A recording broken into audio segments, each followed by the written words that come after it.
Welcome to another video. In this video, we are going to speak about conditions on a purchase contract. I brought along a couple of definitions to make sure I get them correct. The definition of a condition is an aspect of a contract that serves as an impediment to an enforceable contract until such time as it has been satisfied or waived. So essentially what that means is the contract isn't enforceable until all the conditions are waived on that contract. That's waiving conditions such as financing, an inspection, a condo document review, and sale of the buyer's home, which are standard on the contracts. For a conditional offer, they have it listed as a conditional offer sets out the terms of the sale, such as the purchase price, the date of closing, the names of the parties, and the amount of any required deposit. But it also includes conditions that must be met within a specified period of time in order for the contract to be binding on the parties. So again, that means that the conditional offer doesn't mean the contract is binding on the parties until the conditions have been waived. If any one of the conditions is not satisfied or not waived, the contract is no longer enforceable and the deal is considered dead. So to get into a little bit more about conditions, a typical condition period on a conditional offer is around 2 weeks. Usually use that because it's a good time frame to give us enough time to plan and execute things like financing, a property inspection, maybe a condo document review. There's a lot of pet approvals that go through. So these things need a little bit of time. A 2-week period is more than sufficient to make sure we get these done. I'm going to focus a little more on buyer's conditions because typically we don't see as many seller's conditions as we do buyer's conditions. First off, I have financing. I'd say the best thing you can do is get ahead of the game and get a pre-approval with a mortgage broker or mortgage specialist at your bank. Financing can be secured very quickly, but a pre-approval is key into making sure you understand what you can afford and what property type you should be looking for. It'll help you get approved quick and you can move on to other conditions you might have in your contract. Property inspection must be completed by a licensed property inspector.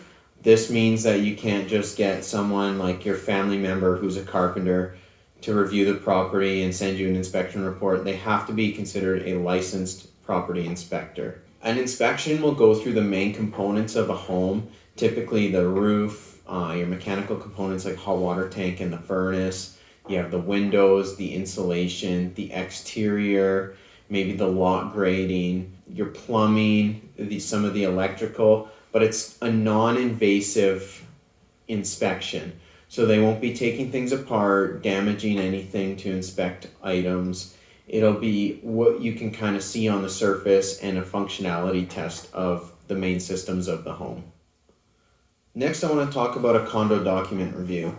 So condominiums have a lot of common property where it's considered owned by all of the unit owners, and that's part of the reason we have condo fees. So if you look at things like the exterior, the hallways, maybe the elevators, the parkade, the community grounds around the condominium, those are all owned collectively by all of the owners. So making sure that that's managed properly and the finances are in order, it's important to get a condo document review to understand what you're getting into and if there's any risk with that condo corporation. You know, some places have really high condo fees, some poor management. Some places have a very low reserve funds, so then that means you might have a special assessment come your way in the future that could cost a lot of money. So a condo document review is quite important when it comes to condominiums because it can cost you a lot of money in the future if you're not careful. Condo document reviews don't need to be completed by a licensed reviewer, but I recommend somebody to review these documents for you as there's a lot to go through and it's very hard to be an expert. Even working in the industry for a few years, I myself am still not fully comfortable reviewing documents, and that's why I recommend somebody like a lawyer that I've worked with before. He's done real estate law for many years and is very good at understanding how a condo corporation runs. Sale of a buyer's home We won't touch on this too much, but sometimes a buyer might have a house for sale and they need that money for the purchase of their next home, or else they can't purchase it. So they will put sale of a buyer's home as a condition into their next purchase to make sure they're able to sell their home before purchasing the next one.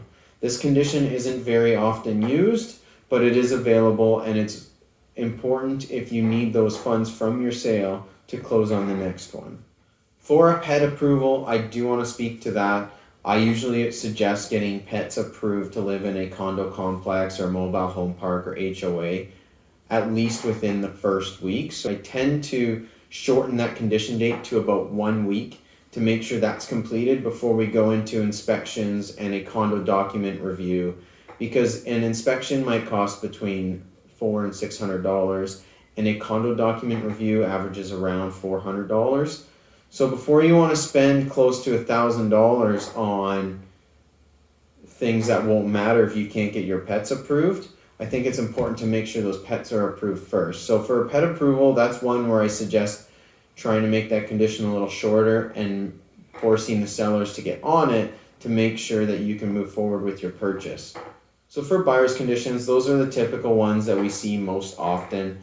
I want to move into just a little bit about the seller's conditions. So there's two that really come to mind with me that I've seen. The first one is the purchase of a new home. You might be in a strong seller's market, which means it's going to be hard to buy a property. So you might sell your house within a matter of 3 or 4 days, as we saw earlier this year. Spring 2022 was crazy. But now you have to buy a property, and it was really hard for buyers to get properties without way outbidding what they thought they wanted to pay for it. So at the end of the day, I think this condition is really triggered by strong sellers markets. I've very rarely seen it, but it does happen. Another condition is for the sellers to maybe verify the debt load of the property, because maybe the debt load's quite high, property values have decreased quite a lot, and they might not have the equity to actually close on the property and pay, the debts, the fees, and the closing costs associated with that sale. But for now, those are the two that I'd say are or can be very important. Regardless of which side of the sale you're on, I think it's very important to understand which conditions you need in place to protect your interest. If you need to secure financing to close on a property, then you should definitely have a financing condition. Even if it seems more attractive to not have that condition so that you have a stronger offer, you are really putting yourself at risk at potentially losing your deposit, maybe more, if you can't close on the property because you couldn't secure financing, yet you didn't have a condition to protect yourself. Discuss with your agent and find out what matters most to you so that you can get the best out of your property at the lowest risk possible. Thanks for watching. If you have any questions or comments, leave them below. You can also send me an email on the closing screen or in the description. I do have my email. I love chatting with people, so feel free to reach out, and I appreciate your time. Thank you.